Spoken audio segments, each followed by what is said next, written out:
नमस्कार दर्शक बंधु मु रुचि पिहु आपण को हमर एही चैनल के स्वागत जनाउछु।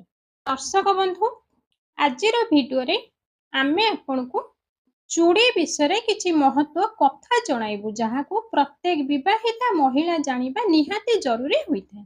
आ चूड़ी को केबे भी साधारण वस्तु मानिबा उचित नुहे। चूड़ी सौंदर्य समृद्धि और सौभाग्यर प्रतीक माना जाइथे। चूड़ी कोनोसी साधारण वस्तु नुहे। चूड़ीर संबंध सीधा सीधा स्वामीଙ୍କର आयुष सहित जोड़ा होइଥାଏ। चूड़ी 16 श्रृंगार भितर गोटिए होइଥାଏ। आ चूड़ी पिंधिबार किछि विशेष नियम रहिछि जहाको जानिबा प्रत्येक विवाहिता महिलांकर जरूरी होइଥାଏ। तेबे आसंतु जानिबा कौन सही सब नियम किंतु जानिबा पूर्वरु आपनको रिक्वेस्ट वीडियोटी को शेष जाए निहाती देखंतु। वीडियोटी जदि आपनको पसंद आसीबो तो कृपा करी वीडियो गोटे लाइक टे करिवे। वीडियोटी को अधिकरु अधिक मात्रा रे अन्य मानक पाखकु शेयर करिवे एवं आम चैनल जदि आपण माने प्रथम करी आसीचंती किंबा हमर एही चैनल को आपण माने सब्सक्राइब करि नाहंती तो कृपा करी हमर एही चैनल रोजी बिहू 1234 को सब्सक्राइब करी पाखरे थिबा बेल आइकन टी को दबी देबे। ता सहित कमेंट सेक्शन रे जय माता लक्ष्मी जय माता पार्वती अवश्य लिखिबे। तो जेतेबेले भी विवाहिता महिला चूड़ी पिंधिबे तो ध्यान रखिबे आपणकर मुख को दक्षिण दिग को करिवे नाही। आ चूड़ी भितर सबुठारु काचर चूड़ी बहुत शुभ माना जाइथे। आ जेउ झियो माने काचर चूड़ी फटा चूड़ी पिंधि थांती तो सही झियर पिता और भाईंकर धन हानि हेबार संभावना रही थाए बा संजोग रही थाए। आउ गोटे कथा जेउ महिला माने चूड़ी पिंधि पिंधि के चूड़ीटी पुराणा हो गलानी तो कौन करी थांती ना सही पुराणा चूड़ी को उतारी के पुणी नूतन चूड़ी पिंधि थांती। तो ध्यान दे के सुनंतु पुराणा चूड़ी को महिला माने कौन करथान ना एणे तेणे फोपाड़ी देई थांती एणे तेणे रखी देई थांती। तो सावधान रुहंतु सही पुराणा चूड़ी को आपण कौन करबा उचित आजिर वीडियो रे हमें गोटी गोटी करी आपण को समस्त तथ्य जणाइबो। तो विवाहिता महिला माने जेतेबेले भी चूड़ी पिंधुचंती दीटा हाथ रे केबे भी समान संख्या रे चूड़ी पिंधंतो नाही।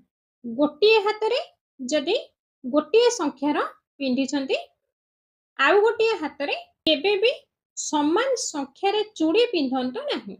जदि गोटिए हाथ रे चूड़ी पिंधिचंती तो ठीक से जेतिके चूड़ी गोटिए हाथ रे पिंधचंती सेतिके चूड़ीर टिके अधिका आर हाथ रे पिंधंतु। समान संख्या रे केबे भी दुईटी हाथ रे चूड़ी पिंधंतु नाही।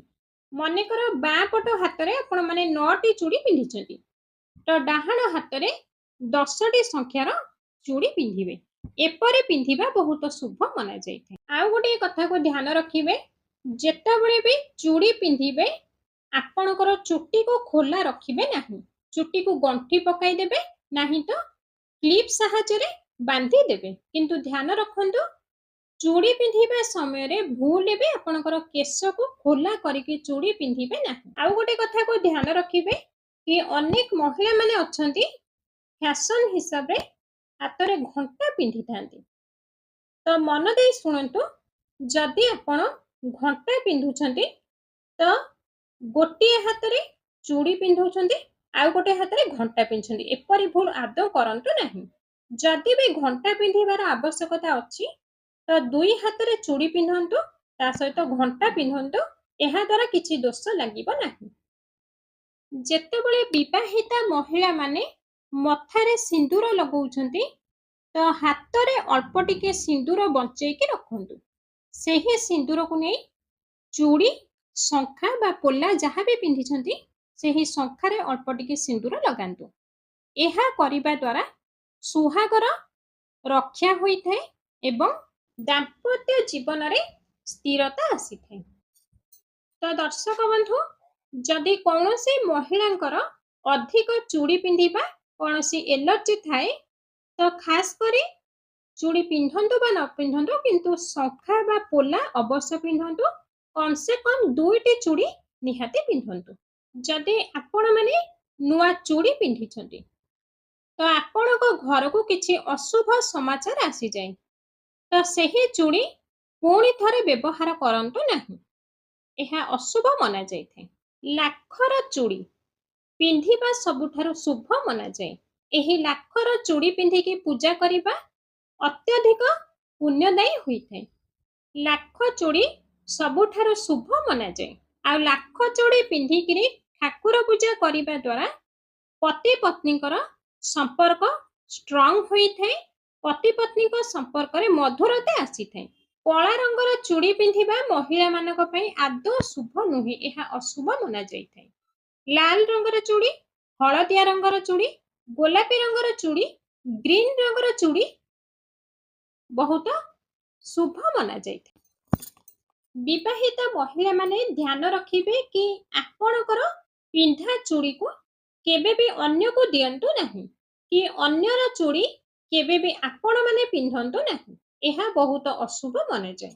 ଏହା ଦ୍ୱାରା ଘରେ କଳହ ସୃଷ୍ଟି ହୋଇଥାଏ ଏବଂ ସମ୍ପର୍କରେ ଫାଟଟା ସୃଷ୍ଟି କରାଇ। ମନେ ରଖନ୍ତୁ, ସୂର୍ଯ୍ୟାସ୍ତ ପରେ ଭୁଲରେ ବି ଚୁଡ଼ି ଅଦଳ ବଦଳ କରନ୍ତୁ ନାହିଁ ବା ଚୁଡ଼ି ପିନ୍ଧନ୍ତୁ ନାହିଁ। ସୂର୍ଯ୍ୟାସ୍ତ ପୂର୍ବରୁ ଚୁଡ଼ି ପିନ୍ଧି ପାରିବେ। ସନ୍ଧ୍ୟା ସମୟରେ ଆଦୌ ଚୁଡ଼ି ପିନ୍ଧନ୍ତୁ ନାହିଁ। ଆଉ ମନେ ରଖନ୍ତୁ, ପ୍ରତ୍ୟେକ ବିବାହିତା ମହିଳାମାନେ କେବେ ବି ତାଙ୍କ ହାତକୁ ଖାଲି କରିବା ଉଚିତ ନୁହେଁ। ଚୁଡ଼ି କେବେ ବି ମଙ୍ଗଳବାର ଦିନ କିଣନ୍ତୁ ନାହିଁ। ଶୁକ୍ରବାର ଦିନ ଅତ୍ୟନ୍ତ ଶୁଭ ମନାଯାଏ ଚୁଡ଼ି କିଣିବା ପାଇଁ। ଆପଣ ଶୁକ୍ରବାର ଦିନ ହିଁ ଚୁଡ଼ି କିଣନ୍ତୁ। ଏବେ ସବୁଠାରୁ ଗୁରୁତ୍ୱପୂର୍ଣ୍ଣ କଥା ହେଉଛି କି ପୁରୁଣା ଚୁଡ଼ିକୁ ଆପଣ କେଉଁଠି ଫୋପାଡ଼ିବେ ବା କେଉଁଠି ରଖିବେ। ଅନେକ ସାରା ମହିଳା କ'ଣ କରିଥାନ୍ତି, ପୁରୁଣା ଚୁଡ଼ିକୁ ଉତାରିକି ଏଣେ ତେଣେ ଫୋପାଡ଼ି ଦେଇଥାନ୍ତି, ନାଳ ନର୍ଦ୍ଦମାରେ ଫୋପାଡ଼ି ଦେଇଥାନ୍ତି। କିନ୍ତୁ ଏହା ଅତ୍ୟନ୍ତ ଅଶୁଭ ମନାଯାଏ ଏବଂ ଭୟଙ୍କର କଥା ଘଟିଥାଏ। ପୁରୁଣା ଚୁଡ଼ିକୁ ଆପଣ କ'ଣ କରନ୍ତୁ ନା ଗୋଟିଏ ଡବାରେ ଏକାଠି କରିକି ରଖନ୍ତୁ। ଆଉ ଯେବେ କୌଣସି ପବିତ୍ର ନଦୀ ବା ନାଳକୁ ଯିବେ ତ ସେହି ଚୁଡ଼ିକୁ ସେହି ନଦୀ ବା ନାଳରେ ବିସର୍ଜନ କରିଦେବେ। ଏହା କରିବା ଦ୍ୱାରା ସୁହାଗର ରକ୍ଷା ହୋଇଥାଏ ଏବଂ ଦେବୀ ମାତାଙ୍କର କୃପା ବନି ରହିଥାଏ। ଆଉ ଗୋଟେ କଥା, ପ୍ରତ୍ୟେକ ବିବାହିତା ମହିଳାମାନେ ଜାଣିବା ନିହାତି ଜରୁରୀ ହୋଇଥାଏ। ଯଦି ଆପଣଙ୍କର ପିରିୟଡ୍ସ ହେଇଛି ତ ପିରିୟଡ୍ସ ସମୟରେ ପିନ୍ଧିଥିବା ଚୁଡ଼ିକୁ ଯେତେବେଳେ ପିରିୟଡ୍ସ ଶେଷ ହୋଇଯିବ, ଆପଣ ସ୍ନାନ ଆଦି ସାରି ଶୁଦ୍ଧ ହୋଇସାରିବେ ତ ସେହି ଚୁଡ଼ିକୁ ଉତାରିକି ପାଣିରେ ଫୋପାଡ଼ି ଦେବେ, ପୁଣି ନୂଆ ଚୁଡ଼ି ଧାରଣ କରିବେ। ଆଉ ପ୍ରତ୍ୟେକ ବିବାହିତା ମହିଳା 5ଟି ଜିନିଷ ଅଛି, ସେହି 5ଟି ଜିନିଷକୁ କେବେ ବି କାହାଠାରୁ ଆଣି ନିଜେ ଧାରଣ କରିବା ଉଚିତ ନୁହେଁ। ତେବେ କ'ଣ ସେହି 5ଟି ଜିନିଷ, ଆସନ୍ତୁ ଜାଣିବା। ତ ପ୍ରଥମ ଜିନିଷ ହେଉଛି ସିନ୍ଦୁର, ଦ୍ୱିତୀୟ ଜିନିଷଟି ହେଉଛି ଚୁଡ଼ି, ତୃତୀୟ ଜିନିଷଟି ହେଉଛି ବିନ୍ଦି, ଆଉ ଚତୁର୍ଥ ଜିନିଷଟି ହେଉଛି କାଜଲ, ପଞ୍ଚମ ଜିନିଷଟି ହେଉଛି ଗୋଡ଼ ମୁଦି ବା ଝୁଣ୍ଟିଆ। ଏହି 5ଟି ଜିନିଷ କେବେ ବି କାହା ସହିତ ଅଦଳ ବଦଳ କରନ୍ତୁ ନାହିଁ କି ଲେଣ ଦେଣ କରନ୍ତୁ ନାହିଁ। ଏହା କରିବା ଦ୍ୱାରା ଭଲ ସମ୍ପର୍କକୁ ଏହା କମଜୋର କରିଦେଇଥାଏ। ତ ଦର୍ଶକ ବନ୍ଧୁ, 16 ଶୃଙ୍ଗାର ଭିତରୁ ସିନ୍ଦୁର କେବଳ ସଜାସଜ୍ଜା ପାଇଁ ନୁହେଁ। ସିନ୍ଦୁର ପ୍ରତ୍ୟେକ ବିବାହିତା ମହିଳାଙ୍କର ସ୍ୱାମୀଙ୍କର ଆୟୁଷର ପ୍ରତୀକ ହୋଇଥାଏ। ସ୍ୱାମୀଙ୍କର ଲମ୍ବା ଆୟୁଷର ପ୍ରତୀକ ହୋଇଥାଏ। ପ୍ରତ୍ୟେକ ବିବାହିତା ମହିଳାମାନେ ସକାଳୁ ସ୍ନାନ ସାରି ନିଜର ଡାହାଣ ହାତରେ ସିନ୍ଦୁର ଲଗାନ୍ତୁ। ବିନ୍ଦି ବା ଟିକିଲି ପ୍ରତ୍ୟେକ ବିବାହିତା ମହିଳାଙ୍କର ଆଜ୍ଞା ଚକ୍ରକୁ ସକ୍ରିୟ କରିଥାଏ। ଲାଲ ବା ଗୋଲ ବିନ୍ଦି ସବୁଠାରୁ ଶୁଭ ହୋଇଥାଏ। ଆଉ କଳା ରଙ୍ଗର ବିନ୍ଦି ନଜର ଦୋଷକୁ ଦୂର କରିବା ପାଇଁ ବ୍ୟବହାର କରାଯାଇଥାଏ। ବିବାହିତା ମହିଳାମାନଙ୍କର ପ୍ରଥମ ପରିଚୟ ହେଉଛି ନୋଥ। ଭଙ୍ଗା ଟୁଟା ନୋଥ ପିନ୍ଧିବା ଅଶୁଭ ମନାଯାଇଥାଏ। ଆଉ ଅନ୍ୟର ନୋଥକୁ ବି ବିବାହିତା ମହିଳାମାନେ ପିନ୍ଧିବା ଉଚିତ ନୁହେଁ। ଆଉ ମେହେନ୍ଦି, ମେହେନ୍ଦି ଯେତିକି ଗଭୀର ହୋଇଥାଏ ସେତିକି ସୌଭାଗ୍ୟ ମଧ୍ୟ ହୋଇଥାଏ। ଆଉ ମଙ୍ଗଳସୂତ୍ର, ମଙ୍ଗଳସୂତ୍ର କେବଳ ଗଳାର ଚେନ୍ ନୁହେଁ, ପତିଙ୍କୁ ରକ୍ଷା କବଚର ପ୍ରତୀକ ହୋଇଥାଏ।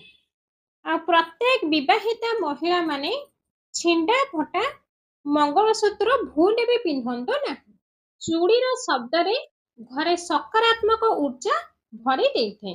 आउ भंगा चूड़ीर शब्द रे घरे नकारात्मकता सृष्टि कराइथे। खाली सेतिकी नुहे, भंगा चूड़ीर शब्द घरे वास्तुदोष सृष्टि कराइथे। प्रत्येक विवाहिता महिला माने अंटा बिछा पाउंजी और गोड़ मुदी सबुबले चांदीर पिंधिबा उचित। दर्शक बंधु, जदि एही 16 श्रृंगार को मनरे भल चिंताधारा रखी भंगा टूटा न होई भल पिंधिबा द्वारा घरे माता लक्ष्मीकर बास होइथे। आउ जेउ विवाहिता महिला एही 16 श्रृंगार धारण करिथांती सेही घरे माता लक्ष्मीकर आशीर्वाद सर्वदा बनी रहिଥାଏ। खाली सेतिकी नुहे, तांको पतिंकर आयुष लंबा होइଥାଏ एवं तांको दाम्पत्य जीवन रे सुख शांति आसीଥାଏ। एही सब नियम को प्रत्येक विवाहिता महिला माने मानिबा बहुत शुभ माना जाइଥାଏ। तो दर्शक बंधु, आशा करूचे भिडियोटी निहाती भाबरे आपण मानको पसंद आसीथिबो। जदि भिडियोटी आपनको पसंद आसीथाय तेबे कृपा करी भिडियो गोटे लाइक टे करंतु। भिडियोटी को अधिकरु अधिक मात्रारे अन्य मानक पाखकु बा विवाहिता महिला मानक पाखकु शेयर करंतु एवं आम चैनल को सब्सक्राइब जरूर करंतु। कमेंट बॉक्स रे जय माता पार्वती, जय माता लक्ष्मी अवश्य लिखि दियंतु।